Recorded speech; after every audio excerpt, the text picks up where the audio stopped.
Joining me now, Adam Boehler. He helped negotiate the Abraham Accords. He has extensive experience in the region, knows how terrorists think and operate. Thanks very much for coming on the show. Appreciate it. So why do you think Hamas so openly exposed themselves by posting this video on social media? I think two reasons. One, first and foremost, they are a terrorist organization. So this is what they do. They're sometimes a little bit better at hiding it. And so what's the change? Well, the major change is the head of Hamas was just killed. And it was easier to run a better PR campaign from Qatar in a nice villa than it is if you're Sinwar, who is now head of Hamas, who is hiding in a tunnel in Gaza. But you know, the main argument that Israel constantly makes is they're firing at us from civilian areas.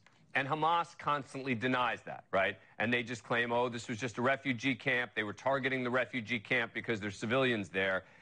That is their strongest argument with the international community. And it just seems bizarre that they're willing to kind of give that up by admitting that this is what they're doing.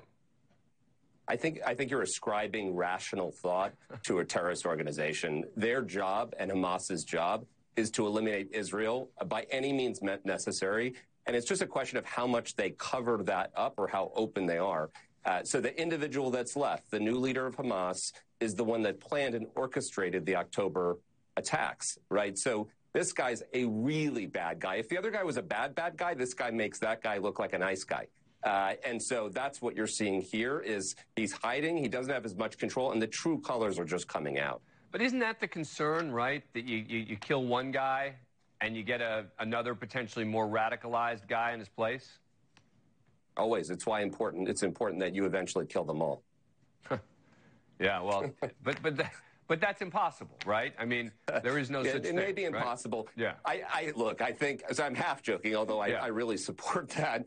I mean, look, at the end of the day, it is true. I think you've got very high leadership of Hamas, and that will be the eventual outcome for all of them. And so I think it's just a question of when. I don't think the group is they're not more of a terrorist group than they were before they killed that guy. They're just less good at PR because they don't have the machine running in Qatar. So you're just seeing more of their true colors. But I think it's really important. I mean, sometimes this conflict is framed like, it's two nation states against each other, Israel versus Hamas. Hamas is not a counterparty. They're a terrorist organization. And so you can't look at them in the same way. Yeah. All right, Adam Boehler, thank you very much for taking the time. Really appreciate it.